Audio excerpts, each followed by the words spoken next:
성도 여러분 안녕하십니까? 예언의 파노라마, 대재앙의 서막의 뒤를 이어서 기독교여 이기고 또 이기라, 승리하는 이 기독교 교회에 관해서 네 번째 여러분들을 대면하고 있습니다. 대부분의 그리스도인들이 이렇게 늘 관심 있는 부분은 급한 일에 관심이 있어요. 급한 일에 관심이 있어요. 그래서 사람들이 무슨 일을 먼저 하느냐 그러면 사람의 필요는 여러 가지 있지만은 급한 일을 먼저 합니다. 그러니 여러분은 아무리 급하다 할지라도 바늘 허리에다 실을 깨어서는 못 쓴다 이런 말씀이 있습니다. 그것처럼 성경은 우리들에게 급한 일만을 알려주지 아니하고 중요한 일이 무엇인가도 가르쳐주고 있죠. 그래서 이 시대가 얼마나 마지막이 가까웠는지를 아는 것은, 대재앙의 서막을 아는 것은 급한 일입니다. 그러나 대재앙의 서막보다 더 중요한, 아는 것보다 더 중요한 것은 진정한 그리스도인, 진정한 기독교, 그래서 그 예수 그리스도와의 관계 속에서 형성되고 있는 기독 신앙의 그 근본 원리를 이해하고 그 안에 충성한 것은 중요한 일입니다.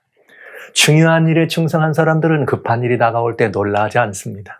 그러나 중요한 일, 진짜 해야 될 일을 등한히 하면서 눈앞에 보이는 급한 일만 가지고 우리의 시선을 움직이면 그때는 결국은 큰 어려움과 문제가 있게 되는 것을 알게 되죠. 사실 기독교가 20세기, 21세기 들어와 가지고 어디에 더 많은 중점을 두었는가 하면 복음을 전한다고 하는 이런 일에 중점을 두면서 사실은 교회 성장하기라고 하는, 교회가 그야말로 어떻게 하면 성장하느냐는 이런 일에 관심을 많이 갖다 보니까 교회 성장하기 예수님 자리를 대신했습니다. 그래서 어느 교회든지 큰 교회는 성공한 교회요, 또 이렇게 무성한 성도들이 많으면 승리한 교회다, 이렇게 교회가 된 것이죠.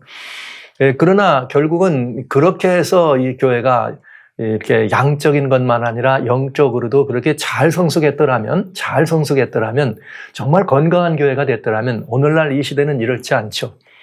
인구의 10명 중 하나가 예수님을 아는 것보다 인구의 4명 중 하나가 예수님을 아는 것은 굉장히 다른 비율입니다. 그리고 그것은 기독교라고 하는 종교가 어떻게 인류 역사에 거대한 영향력을 행사할 수 있을 것인가 하는 것을 단적으로 보여주는 좋은 신뢰가 될 수 있습니다. 그런데 불행하게도 숫자적으로는, 양적으로는 4명 중 1명이라 이렇게 됐지만 그 양을 살찌게 해야 될 양의 근본이 되는 영의, 하나님의 교회의 신령한 이 교회를 움직이는 성령의 영의 이 성숙은 교회가 도모하지 못했다는 것을 알 수가 있죠. 왜냐?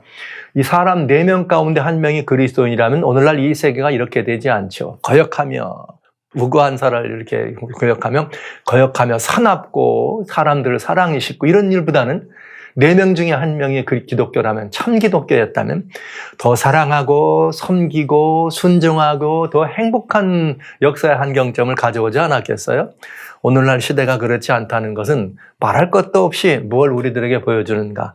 양적으로는 늘어났지만 영적으로 내면의 이 세계가 이렇게 황폐했고 살찌는 일에는 실패했다고 하는 것을 단적으로 보여주는 예가 되겠습니다. 그래서 제가 대재앙의 서막을 바라보지만은 급한 것이 어떤가, 교회가 처한 급한 현실이 무엇인가를 보았지만 실제 이 급한 상황 가운데에서 교회의 근본을 돌아보고 우리가 건강한 교회를 회복하는 일은 더 중요한 일이다. 그래서 건강한 교회를 회복하는 이 일을 돌아보는데 우리는 정말 교회의 근본은 무엇인가, 음부의 권세를 이기는 곳이 교회다, 이것을 바라보면서 우리는 건강한 교회를 회복하는 이 시간을 지금 가져보고 있는 것입니다.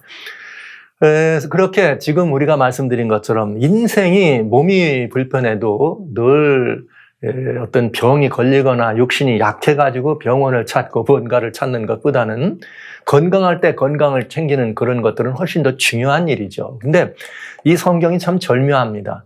요한계시록 2장과 3장에 들어있는 7 교회에게 보내는 예수님의 이 편지, 그래서 예수님이 7 교회를 향한 그 진단과 처방은 굉장히 중요해요. 아주 현실적으로도 절묘하게, 아주 그야말로 정확하게 적용된다고 하는 것을 우리는 알 수가 있어요. 그래서 2장과 3장에 지난 시간에는 우리 교회가 가지고 있는 그러면서 그리스도인 신앙의 현 주소를 살펴보는 진단을 했다면은 이 시간부터는 그 진단에 따른 처방이 나와야 되겠죠.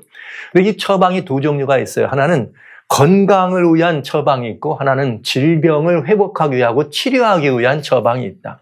두 가지니까 오늘 이 시간에는 근본적인 건강을 유지하는 처방 먼저 살펴보는 시간을 갖도록 하겠습니다. 예수님께서는 7교회에게 편지를 보내시면서 각각의 서두에 편지를 보내시는 예수님의 모습을 설명해 주세요. 그 모습은 곧 뭐이기도 한가? 사실은 그것이 답이기도 합니다. 한번 잠깐 보시죠. 계시록 2장 1절에 에베소 교회에게 산자에게 편지하시는데 오른손에 7볼을 붙잡고 7촛대를 다누시느니라. 누가요? 편지를 주신 예수님입니다. 서문학 교회에게는 뭐라고 말씀하셨는가? 처음이요 나중이요 죽었다가 살아나신 분이다. 이렇게 돼 있어요. 버가목 교회에게는 12절에 좌우에 날선 검을 가진 이다. 두아디라 교회에게는 18절에 눈이 불꽃 같고 발이 빛난 주석과 같은 모습이다. 그런가 하면 사대교회에게는 7영과 7뼈를 가진 분이다. 빌라델비아에게는 3장 7절에 말씀하시기를 이렇게 다윗의 열쇠를 가져서 열면 닫을 자가 없고 닫으면 열 자가 없는 굉장히 중요한 열쇠를 가진 분으로 묘사됩니다. 그런가 하면 14절에 3장 14절에 라오디게아 교회에게는 참되고 충성된 증이다. 창조의 근본이다. 이렇게 예수님은 자신을 설명해 주고 계십니다. 이 자신을 설명해 준 이 모습은 요한계시록 1장 10절부터 나와 있는 주의 날에 성령에 감동돼서 돌아봤더니 7교회 편지를 써라 하실 때 돌아봤을 때 요한이 보았던 촛대 사이에 거니시는 예수님의 모습을 여기 설명해 준 것임을 알 수가 있어요. 그런데 이 모습은 곧 그 시대에 대한 문제를 보시는 분이기도 하고 문제에 대한 답을 주시기도 하는 모습으로 쓰여졌다는 것이죠. 그런데 7교회를 향한 하나님의 이 굉장히 중요한 이 진단은 상태에 대한 진단을 그런 예수님의 모습을 통해서 보셨지만 그 진단은 지난 시간에 본 것처럼 교회마다 약간씩의 문제가 있는 걸 보셨어요. 그건 7신앙이라고도 말씀드렸고요. 각 시대마다. 그런데 그 신앙과 혹은 각 시대마다 교회 형편에 따른 보편적 주님의 처방이 있다. 그건 뭐냐? 건강한 교회로 가기 위한 예수님의 처방이 있다는 것이죠. 그러면 건강한 교회로 가는 예수님의 처방이라면 보편적 그런 처방이 되겠고 결국은 교회가 건강하면 뭐 하는 거예요? 이기는 교회가 되는 것이죠. 여러분, 제가 여러분들에게 말씀드렸습니다. 기독교 신앙은 그리스도인 기독교 교회는 져주는 것이 아니고 이기는 것이다. 비기는 것이 없습니다. 여러분, 우리 이 올림픽이나 아니면 다른 모든 게임들을 보십시오. 맨 마지막에 금메달을 따는 데는 공동 금메달은 없어요. 은메달은 또 혹시 있을지 모르지만 금메달은 하나야. 그건 뭐예요? 끝까지 해서 1등을 하나 뽑는 거죠. 그러니까 교회가 비기는 자에게는 상급이 없는 것이 교회입니다. 참 놀라운 이야기죠. 비기는 것은 이긴 것이 아니라는 거죠. 그런데 교회는 비기라고 하지 않고 이기라고 하셨습니다. 그래서 이기는 자에게만 상급이 있다는 거예요. 미리 말씀드렸습니다만 2장에부터 여러분 말씀드리거든. 7절에 이기는 자 생명나무 열매를 준다. 11절에 이기는 자에게는 둘째 사망해가 즉 영생을 주님이 허락하시는 모습. 세 번째 버가모 시대에 이기는 자에게는 감추인 만나를 주고 이렇게 이 흰 돌을 주겠다. 두아디라 교회에게는 2장 여기 26절에 이기는 자에게는 말국을 철장으로 다스리는 권세를 주겠다. 여러분, 다 이기는 자에게만 상이 있습니다. 그런데 3장 5절에 이기는 자에게는 흰옷을 주고 뭘 준다는 거예요? 이게 주님께서 이 아름다운 정말 이 흰옷을 줘서 영생의 사람으로 책에서 이름을 기록한 걸 지우지 않는다. 빌라델비아 교회에게는 3장 12절에 주님 말씀하시기를 이기는 자에게는 내가 예루살렘, 새 예루살렘이죠. 새 성전의 기둥에 그 이름을 새기고 말이죠. 또 그에게 빛나는 이렇게 새벽별을 주겠다. 빛나는 새벽별을 주겠다. 그러니까 예수님의 재림을 준비하는데 새벽별이 누구예요? 예수님, 우리의 이 재림하시는 예수님을 묘송할 때 빛나는 광명한 새벽별, 아침별 우리 보잖아요. 그런가 하면 3장 21절에 이기는 자에게는 내가 이거 보좌에 앉은 것처럼 아버지의 보좌에 우리가 다 어떻게 하는 거예요? 함께 앉게 하겠다고 하는 이기는 자를 향한 이런 교회의 선물이 주어진 것이죠. 음부의 권세가 이기지 못하는 그런 교회. 그러면 이 교회가 이기는 것이 건강한 교회예요. 지는 것이 아니고 비기는 것이 아니고 이겨야지만 무슨 교회예요? 건강한 교회입니다. 근데 이 건강한 교회를 향해서 여기 이 성경은 굉장히 중요한 이 메시지를 딱 하나로 얘기합니다. 교회가 이기는 교회가 되려면 건강한 교회가 돼야 된다. 그럼 건강한 교회가 되려면 무슨 교회가 되느냐? 여기 이 성경은 아주 중요한 말씀을 우리에게 주십니다. 뭐라고 했는가? 계시록 2장 7절 귀 있는 자는 교회들에게 성령이 하는 말을 들으라. 그러면 어떡한다? 이긴다. 이렇게 돼 있어요. 2장 11절 귀 있는 자는 성령이 교회에게 하는 말을 어떡하라? 들어라. 2장 17절 귀 있는 자는 성령이 교회에 하는 말씀을 들으라. 2장 29절 귀 있는 자는 성령이 교회에게 하는 말을 들으라. 3장에 들어간 3장 6절 귀 있는 자는 성령이 교회에 하는 말씀을 들으라. 3장 13절 귀 있는 자는 성령이 교회에게 하는 말을 들으라. 와우. 3장 22절 귀 있는 자는 성령이 교회에게 하는 말을 어떡하라? 들으라. 그러면 이긴다고 얘기하신 것입니다. 이야, 굉장히 중요한 말씀이네요. 그러니까 건강한 교회는 무슨 교회냐? 이기는 교회이고 이기는 교회는 성령이 교회에게 하는 말씀을 어떻게 하는 교회? 듣는 교회다 이렇게 돼 있어요. 그러니까 이건 대단히 중요한 것이에요. 그러니까 교회는 여러분 교회는 아주 중요한 것입니다. 성령께서 교회에게 하시는 모든 말씀을 어떻게 해야 돼요? 듣는 교회가 돼야 돼. 성령에 대해서 말을 하는 것이 중요한 것이 아니에요. 성령의 음성을 듣는 것이 중요합니다. 교회는 인간의 생각과 사람의 말과 인간적 모든 것들이 사라져야 합니다. 이게 굉장히 중요한 것이에요. 그런데 이 말씀에 보면은 7번씩이나 이기는 자에게 드는 선물을 어떻게 이길 수 있느냐? 성령이 교회들에게 하는 말을 들어라 이렇게 말씀하셨거든요. 그런데 거기 이렇게 돼 있어요. 귀 있는 자는 성령이 교회들에게 하는 말이라 이렇게 되어 있어요. 그러니까 이상하잖아요. 그러니까 에베소 교회면 귀 있는 자는 성령이 에베소 교회에게 하는 말을 들으라 이렇게 해야 되는데 여기 이 계시록은 그렇게 말하지 않고 귀 있는 자는 성령이 교회들에게 하는 말을 들으라. 그러니까 이 말은 7 교회들은 따로따로 되어 있는 교회이고 역사적으로 퍼져 있는 수직적으로는 현세적으로 7 교회가 있고 수평적으로는 역사적으로 7시대의 교회가 있지만 성령께서는 이 교회들에게 교회라고 하지 않고 교회들에게 즉 우리들은 에베소, 서머나, 버가모, 두아디라, 사대, 빌라델비아, 라오디게라고 하는 이 교회의 형편과 사실과 그 모든 권면은 어느 한 교회를 위해서만 주어진 것이 아니라는 것을 알 수 있어요. 그러니까 대단히 중요한 것이죠. 그러니까 에베소 시대의 교회에게 주어지는 권면 가운데 이런 말이 있죠. 너희가 다 칭찬받을 만한 이름을 가졌지만 너희가 첫사랑을 버렸느니라 이렇게 돼 있어요. 그러니까 정말 하나님께 충성하는 그런 첫사랑의 교회지만 시간이 지나면서 뭐가 변해요? 첫사랑을 버리면 뭐가 되는 거예요?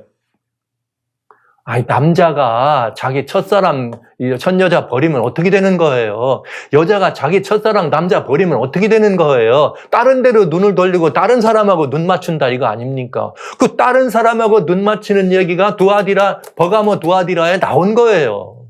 그러나 첫사랑을 가졌을 때는 서머나와 같이 죽도록 충성하는 일이 있지만 다른 첫사랑을 버리면 어떻게 됩니까? 눈이 다른 데로 돌아가니까 어떻게 된 거예요? 버가모 시대, 두아디라 시대 타협하고 타락하는 시대가 온다는 거죠. 그것처럼 이 교회 기별들은 어떤 거냐? 한 교회를 위하여 주신 것이 아니라 한 교회의 형편을 말씀하시면서 그 교회에 적절한 진단과 처방을 하시지만 모든 처방은 뭐냐? 너 건강하려면 모든 교회들에게 주어내린 진단과 처방을 어떻게 하라? 살펴라. 이것입니다. 대단히 중요한 것이죠. 그렇다면 오늘 이 시대는 현실적으로 여러분들의 신앙의 현주소는 아직도 에베소일 수 있습니다. 현실적으로 여러분의 어떤 신앙은 여러분이 지금도 신앙 때문에 핍박받는 순교를 각오한 서머나 시대일 수 있습니다. 오늘 여러분들이 살아가는 이 시대가 정말 다른 쪽으로 신앙의 눈을 돌려가지고 눈을 맞추기 시작하는, 타락하기 시작하고 타협하게 되는 버가모나 두아도르 시대의 신앙을 지금 사시는 분일 수 있습니다. 현실적으로는 여러분들이 지났지만은 다시 한번 신앙이 회복돼서 깨어나서 내 안에 다시 한번 하나님의 은혜를 향해 입을 벌리고 더 신앙의 큰 성숙을 도모하는 사대와 빌라델비아와 같은 시대의 그런 그 현상 속에 사실 수 있습니다. 그러나 시대적 상황과 오늘 우리들의 현실적 신앙의 모습은 동일하게 7번째 시대인 라오디게아 시대라고 하는 사실은 부정할 수 없습니다. 그러니까 라오디게아 시대라고 하는 이 시대를 살아가는 우리들이 이 시대 안에서 나의 신앙의 형편은 5가지, 6가지, 7가지 중에 하나가 될 수 있지만 오늘 이 시대적 상황은 어떻다? 마지막 교회, 말세 교회다 하는 것은 너무나 분명한 것입니다. 그렇다면 이제 오늘 이 마지막 시대를 향한 이 권면을 우리가 자세히 살펴보는 것은 아주 중요한 일이 되는 것이죠. 그러면 마지막 시대는 라오디게아 시대라 그랬으니까 라오디게아의 형편을 보는 것이 중요하지 않겠어요? 그러나 그거보다 먼저 해야 될 일은 무엇인가? 7교회들에게 이기고 승리하는 교회, 반드시 이기는 교회, 상급이 있는 교회가 되기 위해서 해야 될 기본적이고 기본기에 충성해야 되니까요. 기본기에 충실한 그런 이것들이 이 열매와 면류관을 얻지 않아요. 그래서 보편적 모든 7교회를 향하여 공의 주님이 똑같이 주신 건강한 교회가 이기는 교회다.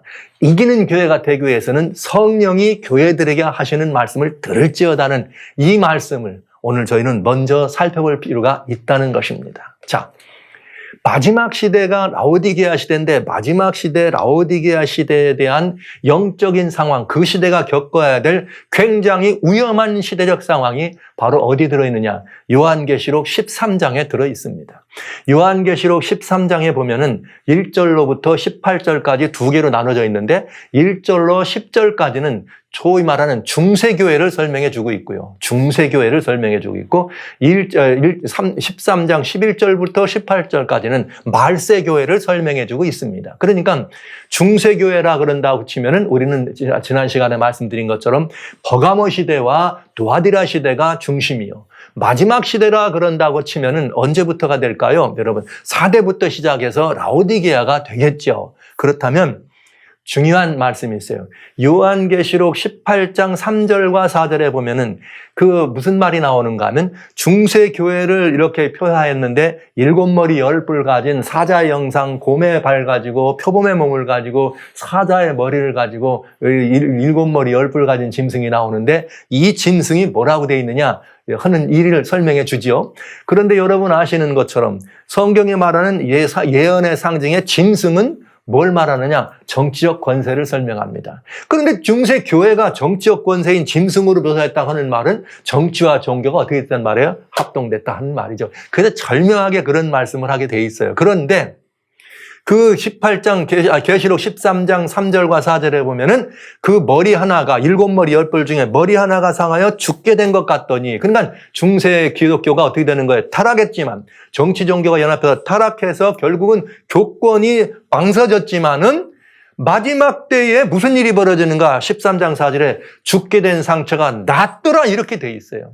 죽게 된 상처가 나으면서 여기 13장에 뭐라고 돼 있는가 하면 4절에 나았더니 어떤 일이 벌어지느냐? 죽게 된 상처가 나았더니 13장 3절에 온 땅의 짐승 이상이 여겨 짐승을 따르고 13장 4절에 용이 짐승에게 권세를 주더라 이렇게 돼 있습니다.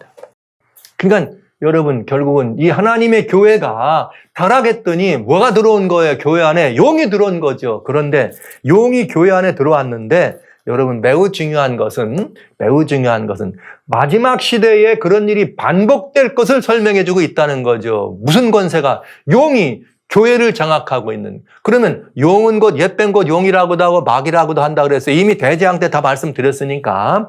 그러면 이 용이 마지막 시대에, 즉 사단이 마지막 시대에 교회를 다시 어떻게 한다는 거예요? 장악하겠다 이 말이에요. 그래서 온 땅의 사람들을 사단에게로 끌어가겠다. 누구를 통해서? 교회를 통해서 그런 일을 한다고 하는 건 매우 엄중하고 두렵고 무서운 일이 아닐 수가 없는 것입니다. 그런데요, 여러분, 그런데 이것이 중세시대에 이미 있던 일이 뭐 되는 거라 그랬어요? 반복되는 거라 그랬어요. 그러면 중세시대 일이 과연 중세교회를 향해서 예수님이 말씀하실 때 그 일을 말씀하셨느냐는 거죠. 과연 주님은 이미 그 말에 대하여 침묵하지 않으셨다는 사실을 우리는 알 수가 있습니다. 그러니까 중세의 시작인 버가모와 두아디라는 마지막 때에 반복될 기독교의 타락한 기독교의 역사라는 사실을 우리는 금방 알아차릴 수가 있는 것이죠. 그러면 여기 이 버가모 시대를 한번 볼까요?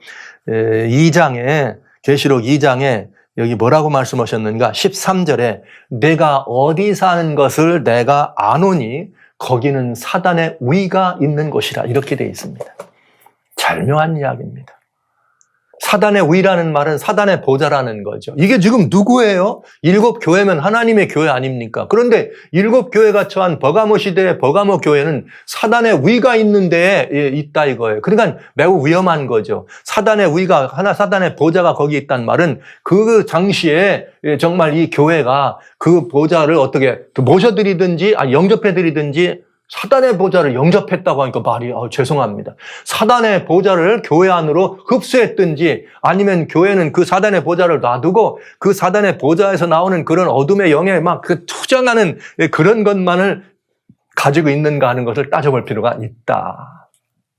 사단의 위라고 하는 말은 굉장히 중요한 말인데요. 여러분, 실제 버가모라고 하는 그때 이 계시록이 기록될 당시는 버가모라고 하는 도시는 있었지만 나라는 없었습니다.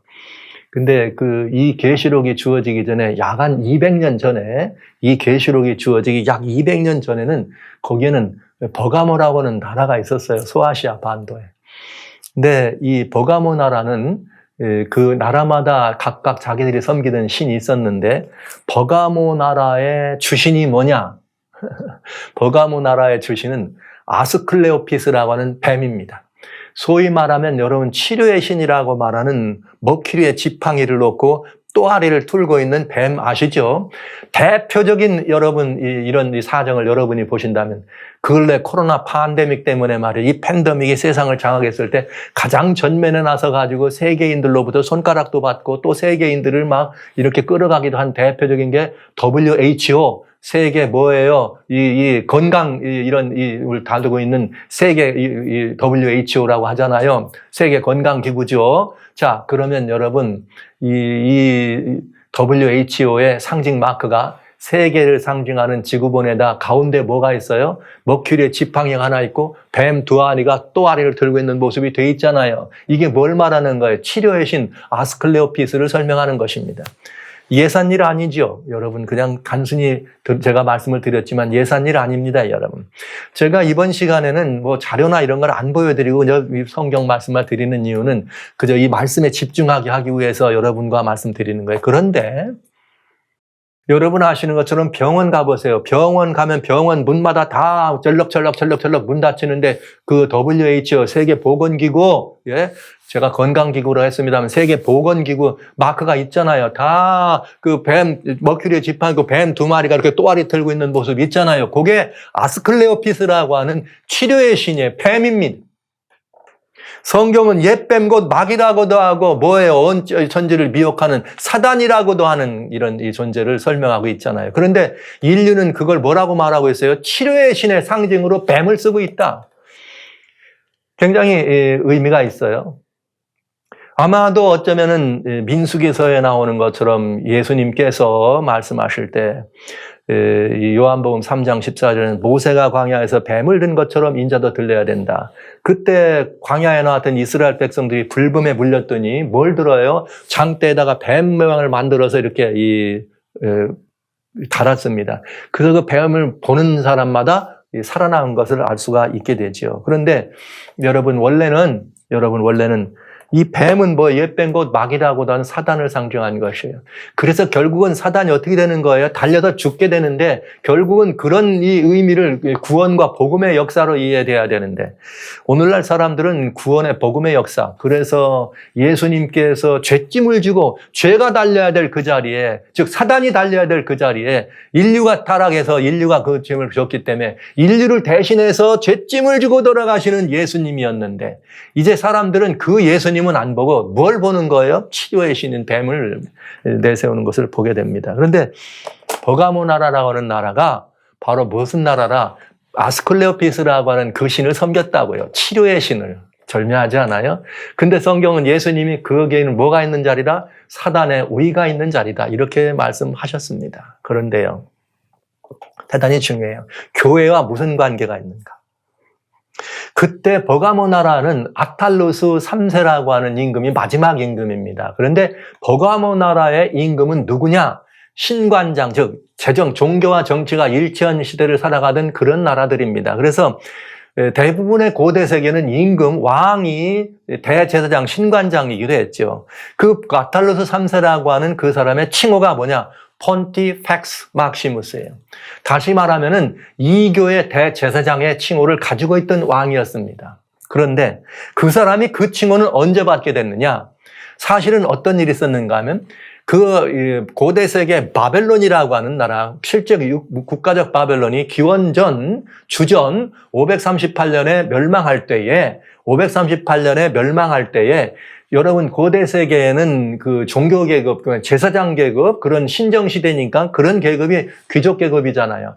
그럼 나라가 망하게 되면 어떤 일이 벌어집니까? 그 나라의 귀족들은 다 어떻게 되잖아요. 그때 바벨론이라고 하는 나라의 임금은 여러분 아시는 것처럼 느부갓네살의 손주쯤 되는 이 사람이 벨사살 임금 때 바벨론이 망하죠. 그때의 바벨론이라고 하는 나라는 신관장, 대제사장, 왕이고 신관장이고 대제사장이고 그들의 칭호가 폰티펙스 막시무스였습니다. 근데 거기서 나라가 망하니까 그 사제계급이 다 도망갔는데 어디로 갔느냐? 바로 여기에 페르시아에 의해서 멸망하니까 어디로 도망쳤느냐? 바로 이 아탈루스가 있던 그 나라죠. 버가모라고 하는 나라로 도망을 갑니다. 그래서 버가모라고 하는 나라의 그 폰티펙스 막시무스라고 하는 이 대신관장, 대제사장 칭호를 갖고 가서 그 왕에게 그걸 드리면서 그 나라의 종교적 이런 그 영향권을 행사하는 일을 시작했다 이 말이죠. 그래서 버가모라고 하는 나라가 무슨 칭호를 가진 임금이에요? 폰티펙스 막시무스라는 칭호를 가진 임금이었습니다. 그런데 아탈루스 3세가 기원전 주전 133년에 이 나라를 로마에게 바칩니다. 즉 헬레니즘 시대가 헬라라고 하는 그 헬레니즘을 가졌던 그리스가 문을 내리면서 피드나 전투에서 164년에 문을 내리면서 로마가 그 세계를 장악해 나갈 때 결국은 앞에 있던 소아시아 반도에 있던 아탈루스 3세의 버가모도 로마로 편입됐다 이 말이에요. 그때에 로마에 편입될 때 폰티펙스 막시무스라고 하는 신관장 칭호가 어디로 가느냐? 로마로 갑니다. 그래서 여러분 시저, 여러분 아시는 로마의 유명한 황제죠. 여기 전 유럽을 통일하고 이집트까지 통일했던 시저는 그 이름을 이렇게 율리어스 시저라고만 한 것이 아니라 폰티펙스 막시무스라고 하는 칭호를 그가 사용하게 된 것이죠. 그때부터 로마의 황제들이 다 이교의 제사장 일을 한 거예요. 폰티펙스 막시무스라고 하는 이 신관장 역할을. 그런데 여러분 375년 주후죠. 기원 후 AD 375년에 로마의 그레시안이라고 하는 황제가 무슨 이제 정치 종교가 통합되는 이런 거 필요 없어. 왜? 이제는 이 칭호를 내가 쓸 필요가 없어. 왜? 이유가 있죠. 여러분 아시는 바대로 우리 지난 시간에 봤어요. 서머나 시대, 순교 시대라 그랬어요. 특별히 313년에 기독교를 공인하기 이전에 303년부터 313년 동안에 10년 동안 디오클레시안이라고 하는 이 로마의 황제가 완전히 기독교를 완전히 말살 정책을 써가지고 엄청난 박해를 받았습니다. 그런데 여기 그런 이 박해를 받을 때 이 성경에 절묘한 말이 있어요. 계시록 2장 10절 서머나 교회에게 뭐라고 말하느냐? 몇 사람 옥에 던져 시험을 받게 하리니 너희가 10일 동안 환난을 받으리라. 그러나 죽도록 충성하라. 이렇게 되어 있어요. 며칠 동안? 10일 동안.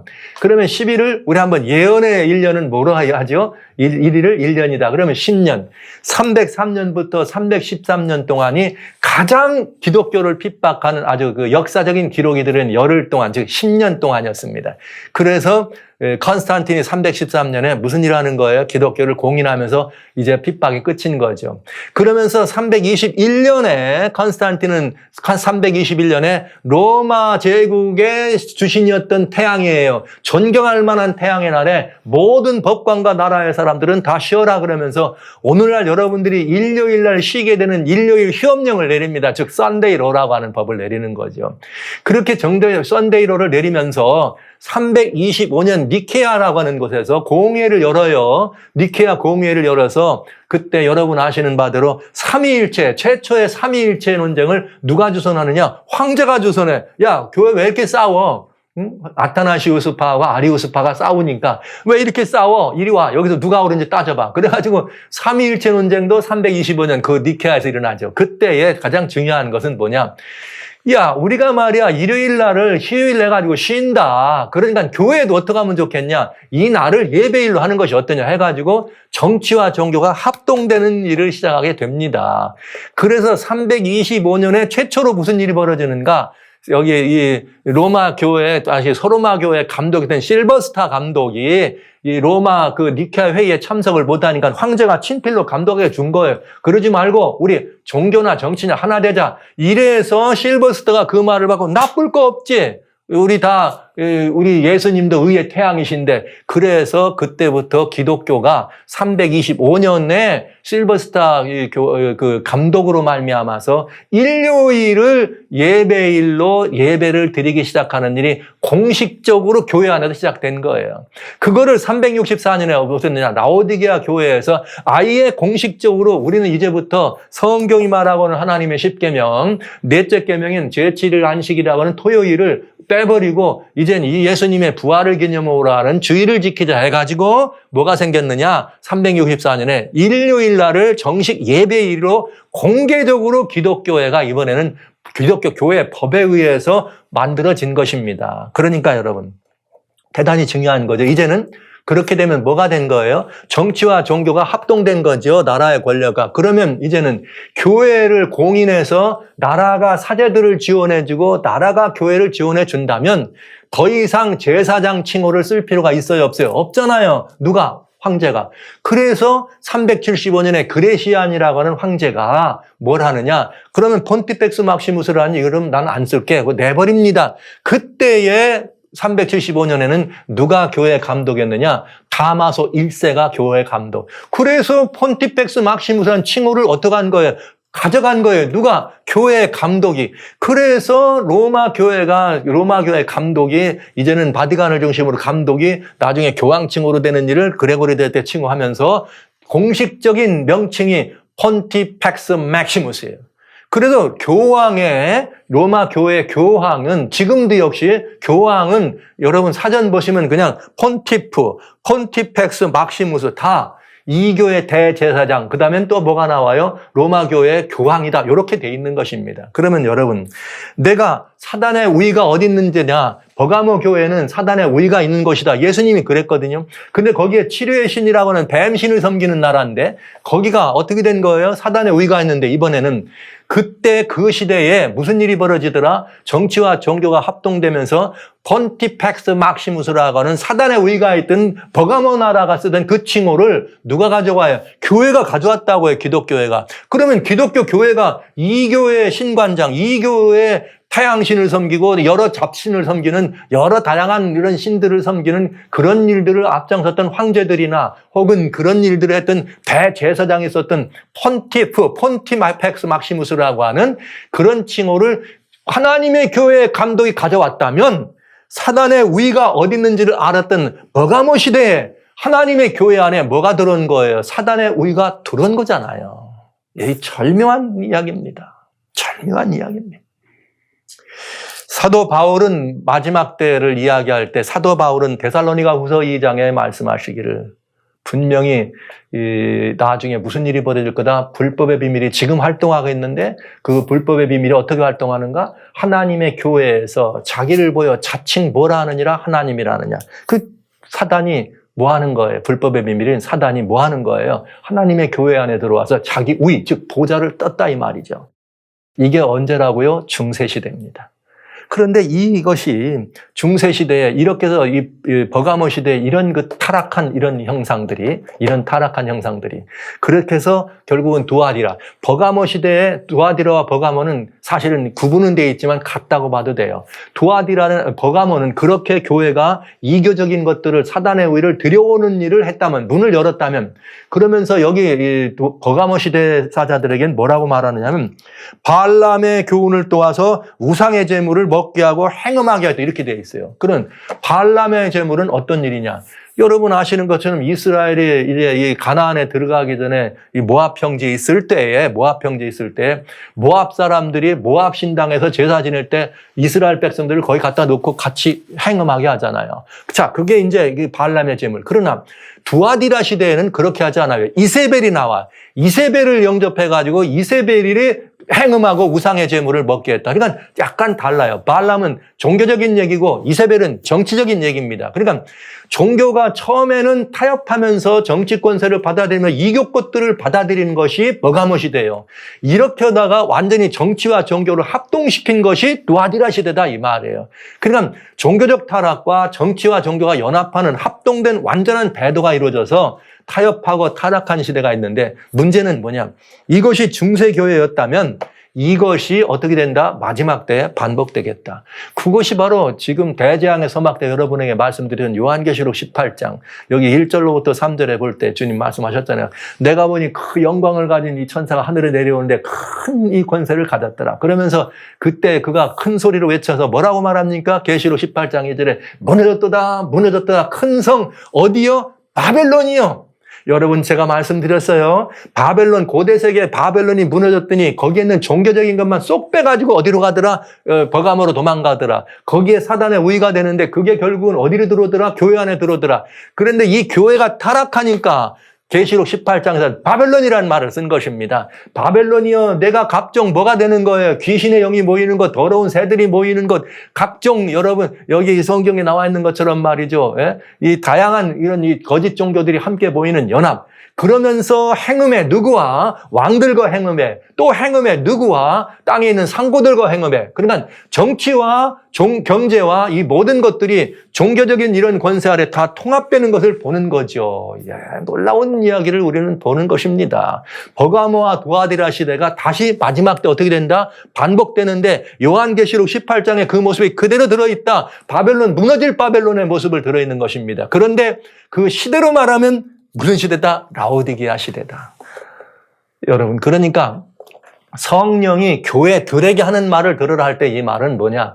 그 한 교회에게만 주신 권면이 아니라 이 전반적인 7교회에 대한 모든 권면들을 뭐 하라는 거예요? 살피라는 거예요. 살피니까 우리는 교회들에 대한 이야기에서도 지난번 대재앙의 서막 때 마지막 시대에 이렇게 가는구나, 이렇게 타락이 되는구나, 이 타락한 교회가 이렇게 합동돼가지고 세계교회가 되고 제국교회가 되고 음행한 교회가 되는구나를 봤지만, 여러분들은 지금 교회를 보면서 우리 교회가 지금 그런 전철을 밟고 있다는 사실을 보는 것입니다. 무서운 일입니다. 정말 놀라운 일입니다.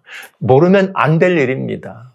이 말은 무슨 말이에요? 성령이 교회들이 하는 말을 들으라 하는 말은 이런 것들이 교회에 있다. 주님이 진단해 주셨잖아요. 이런 것들이 있으니까 지금 뭐 하라는 거예요? 그런 모습들이 우리 안에 있는지를 살펴보고, 살폈으면 어떡하라는 거예요? 말씀대로 순종하라, 이 말 아닙니까, 여러분?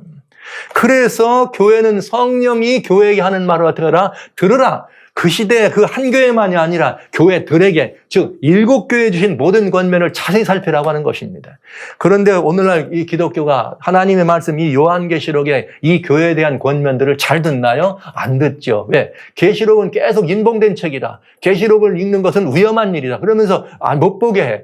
그러면서 또 계시록을 살짝 열어가지고 누가 여느냐? 세대주의라고 하는, 중세 이 두아디라 시대와 버가모 시대에 기독교가 타락했던 그 교회의 그런 타락한 전행들을 보지 못하도록 빼버렸던 세대주의라고 하는, 미래주의, 과거주의 해석을 이어서 세대주의라고 하는 이 타락한 교회가 만들어낸 이 성경 해석법을 지금 다시 따라가지고 계시록을 보는 척하면서 전부가 다 세대주의로 돌아갔다, 이 말이에요. 그러면 이건 굉장히 위험하고 불행한 일이 어디 안에 일어나는 거예요? 교회 안에 있는 것입니다. 시대적으로는 우리는 라오디게아 시대를 살아갑니다. 그러나 현상은 버가모와 두아디라 시대를 교회가 어떻게 하고 있는 거예요? 수용하고 있는 거죠. 그러니까 주님은 내가 어디 있는지를 아노니 내가 어디에 있다? 사단의 우위가 있는 곳이란 바로 사단의 우위가 다시 반복되고 교회 안에서 실행된다고 하는 이 엄청난 사건을 우리는 성경을 통해서 진단받았으면 우리가 어떻게 해야 돼요? 교회는 이겨야 되는데 이것이 들으면 교회는 이길 수가 없습니다. 네, 이것이 중요한 것이죠. 그 다음에 성경은 우리들이 이런 이 전체적인 모습을 살필 줄 아는 사람이 돼야 되는 것이면서 교회에게 준 치명적 질병이 무엇인지는 요 다음 시간에 말씀드리기로 하고 우리는 교회가 건강한 교회가 되기 위해서 17교회 모든 권면들을 살피면서 현재 이 시대에 어떻게 그것이 반복되는지를 오늘은 본 것입니다. 이것이 진단이면서 이거에 대한 처방은 뭐예요? 건강한 교회가 가려면 이기기 위해서는 뭐하라? 성령이 교회하는 말을 들으라 하는 것이 아주 중요한 것입니다. 성령이 교회에 하는 말을 들으라는 이 말씀은 정말 중요한 말씀이죠. 마태복음 12장 31절로 31절에 이렇게 주님 말씀하셨어요. 사람의 모든 죄와 사람의 모든 회방은 용서받을 수 있다. 그러나 성령을 회방하면 용서받을 수 없다. 심지어 사람이 말로 인자를 거역하면 예수님이에요. 말로 예수님을 거역하는 자는 뭐 할 수 있다? 사함받을 수 있다. 그러나 말로 성령을 거역하면 뭐 하지 않는다? 사함받을 수 없다. 그러니까 성령을 거역하는 것은 어마어마한 그야말로 죄 중에 죄가 되는 것을 알 수가 있어요. 우리들이 인생이 연약하고 육신이 연약해서 어떻게 할 수 있습니까?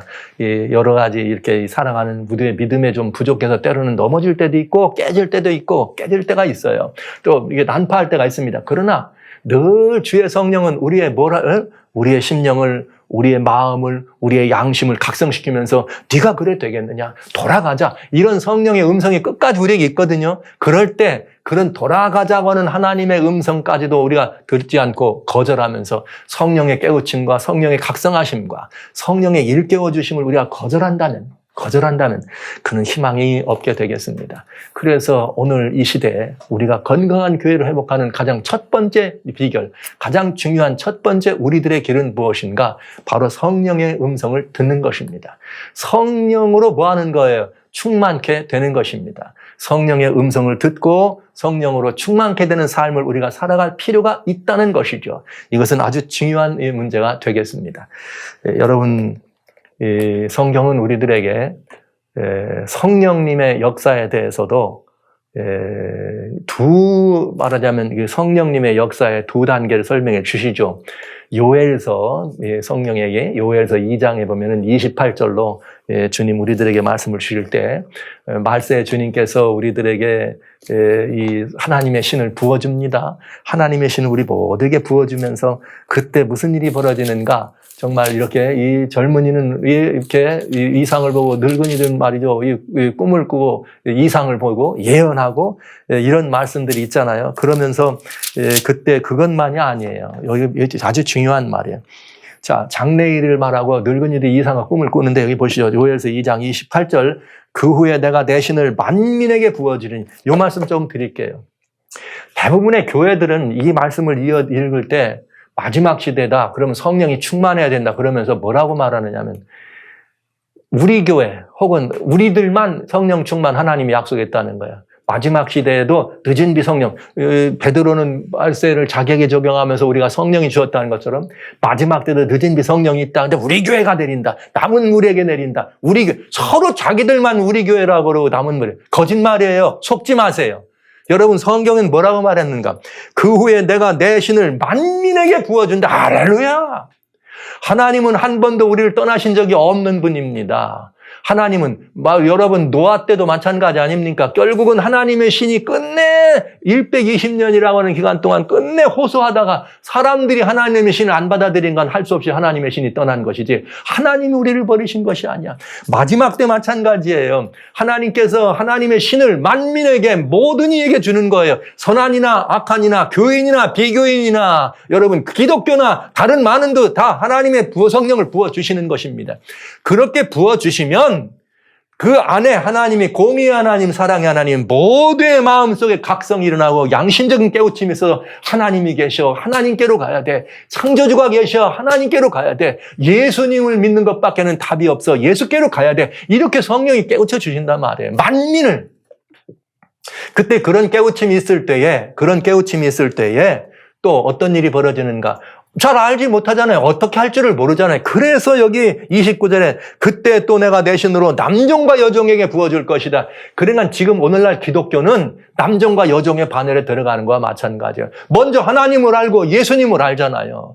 그러니까 만민에게 하나님이 역사하실 때 보라! 지금이 성령의 마지막 역사, 지금 하나님께로 돌아올 때다. 이렇게 하는 거예요. 예수를 믿는 게 이런 거예요. 이런 의미가 있어요. 주님께로 와야 돼요. 이래야 살 길입니다. 살 길이 열립니다. 하나님께 영광을 돌려야 이거 아닙니까, 여러분? 누가 하는 거예요? 남종과 여신에게 주신 성령이. 이렇게 해서 이제 만민 가운데 하나님의 음성을 듣고 돌아오는 성령의 음성을 회방하거나 거역지 않고 돌아오는 만민들 가운데 무수히 많은 사람들이 돌아올 것입니다. 지금 저는 이런 걱정을 합니다.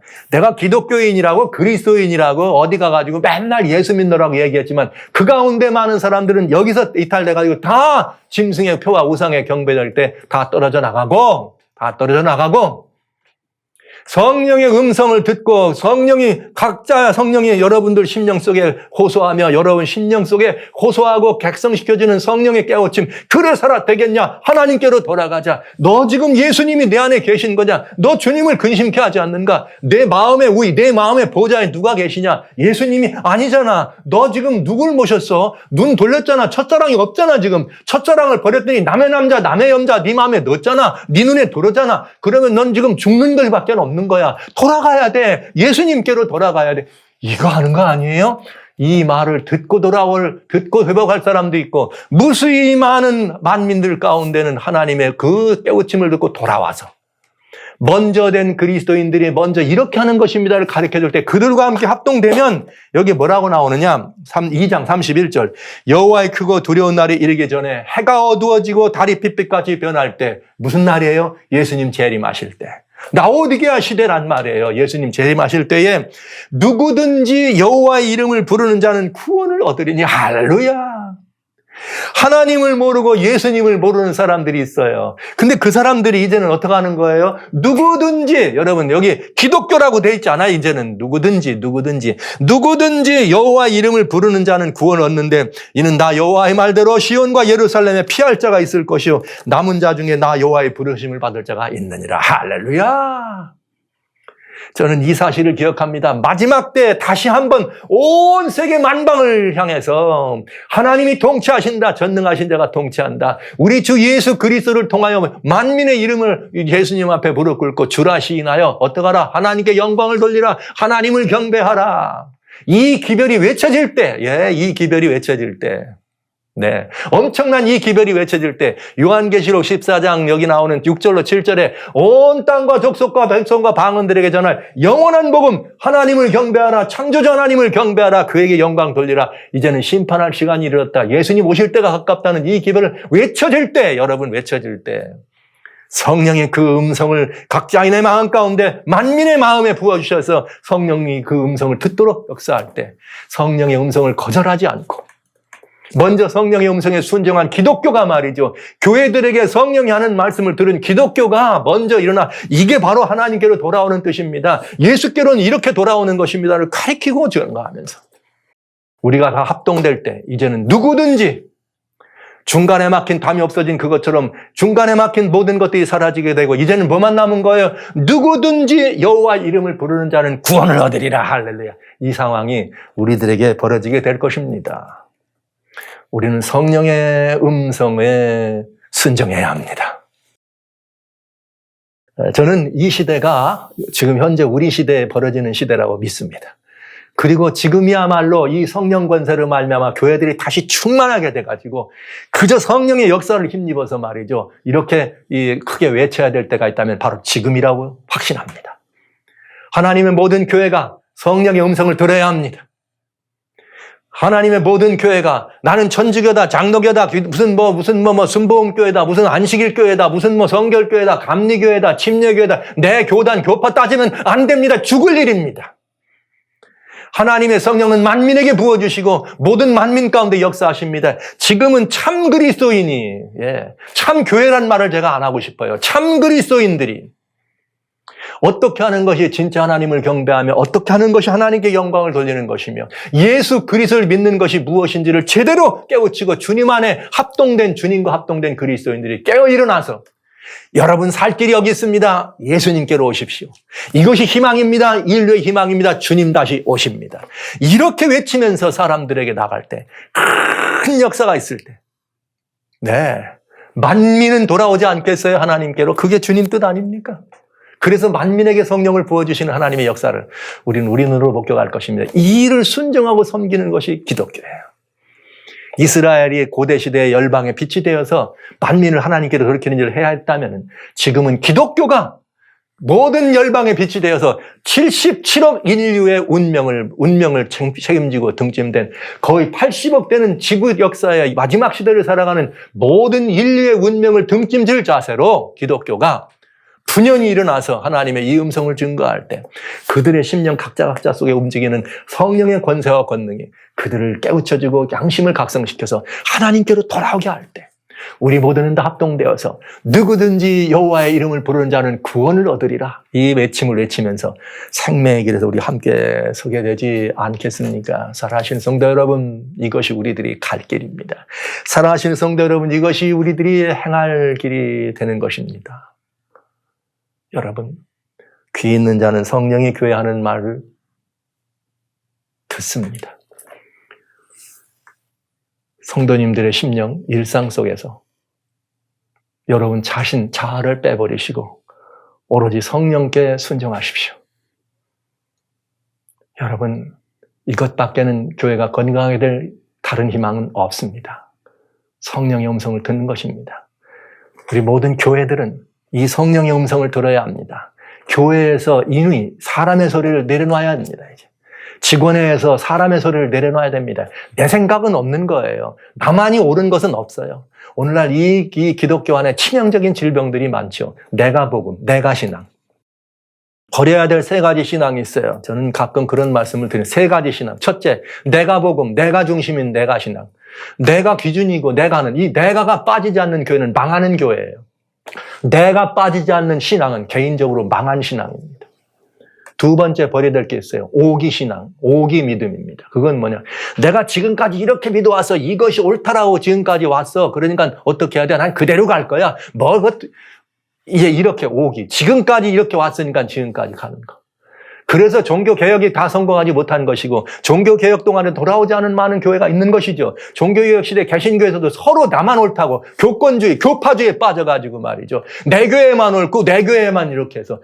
여러분, 이게 다 우리들의 부족 아닙니까? 대재앙의 서막에 제가 분명히 말씀드렸습니다. 교파주의, 교권주의는 지금 치명적 독소입니다. 그건 버가모와 도아데로 시대의 산물입니다. 여러분, 위험합니다. 그게 오기신앙입니다. 버려야 돼요. 지금까지 어떻게 왔던 거. 그 유대인들이 가졌던 신앙입니다. 3번째 버릴 게 있습니다. 하나는 뭐냐? 기호신앙입니다. 기호신앙이란 뭐냐? 내가 볼 때는 이게 좋아. 즉, 내 뜻대로 주장되는 신앙의 모습, 내가 좋아하는 기호에 따라서 이리저리 움직이면서 이런 신앙은 이렇게 하는 거야.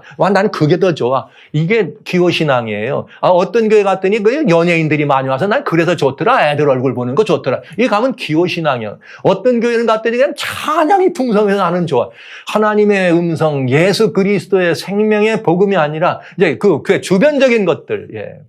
여러분, 이삭의 등에다가 뭘 짊어졌어요? 나무를 짊어지고 아브라함이 갈 때 아브라함이 아버지 다 불도 있고 다 나무도 있는데 어린 양은 어디 있습니까? 주님 물어보시잖아요. 그때 여러분, 이 아브라함이 모리아산에다가 이삭을 드리려고 나무 등짐을 챙겨갈 때 여러분 다 무슨 나무를 가져갔겠어요? 지금 자기 아들 죽이는데 여러분 자기 아들을 죽이는데 거기 뭘 가져갔어요? 무슨 떡갈나무는 안 되고 소나무는 되고 무언은 되고 이래가지고 그거 다 했겠어요? 지금 아들 죽이는 아브라함이 무슨 나무를 준비해 지금 정신이 하나도 없는 혼비백산한 아브라함이 이것도 괜찮고 저것도 다 그냥 등짐 엉성하게 지고 간 거지요. 엉성하게 지고 혼비백산한 마음으로. 여러분, 그것들은 다 뭐와 마찬가지예요? 하나님께 드린 어린 양, 예수가 아닌 것입니다. 그건 그냥 다 거칠해요. 사라질 것들인 것입니다. 오늘날 우리는 너무나 많은 그런 시대를 보는 것이죠. 정말 예배와 신앙과 모든 중심인 그리스도이신 예수는 바라보지 않고 뭘 보는 그냥 형식을 바라보고 그러다 보니까 교회가 문화적 종교로 전질된 거 아닙니까? 기독교가. 기독교 신앙이 문화적 종교가 돼버린 거죠. 그 교회 가면 프로그램이 멋있어. 예, 이건 다 성장하기 중심이 됐던 우리 교회의 치명적 질병의 모습이었습니다. 살아가신 성도 여러분, 형제자매 여러분, 교회는 성령의 교회가 하는 말씀을 들어야 합니다. 오로지 성령께서 교회를 어떻게 이끌어 가시는가 우리 적극적으로 순종해야 하겠습니다. 그것만이 우리가 성령으로 충만한 비결입니다. 사도행전 5장 32절에 주님 말씀하십니다. 우리가 다 우리 하나님의 성령도 이 일의 증인인데 성령은 누가 받느냐? 하나님께 순종하도록 주신 성령이다. 이렇게 돼 있어요. 그러니까 우리는 다른 많은 것 다 떠나서 지금 건강한 교회가 되기 위해서는 하나님께 순종하는 것이에요. 성령의 음성을 순종하는 것입니다. 개인적으로 우리 모두는 성령의 음성을 순종하고 내 마음에서 다른 것 다 빼버리고 여러분 다 빼버리고 우리 가족들에서 다른 것 다 빼버리고 뭐가 옳더라 뭐가 좋더라 다 빼버리고 뭐밖에 없어요. 오늘 성령의 음성밖에 없는 것입니다. 여러분 이것만이 살 길입니다. 이기는 길입니다. 각 교회마다 여러분 교회마다 쌓여있는 많은 이야기들 인간의 이론과 다양한 어떤 것들 그래서 성도님들을 다 모셔다 놓고 무슨 마케팅을 가리키고 전도법을 가리키지만 성경이 아닌 것들은 다 배제하시기 바랍니다. 오로지 성경으로 하나님의 말씀으로 성령의 음성으로 돌아갈 필요가 있다는 거죠. 이것밖에는 교회가 이기는 길이 없습니다. 귀 있는 자는 성령이 교회들에게 하시는 말씀을 들을지어다. 말씀 마치겠습니다.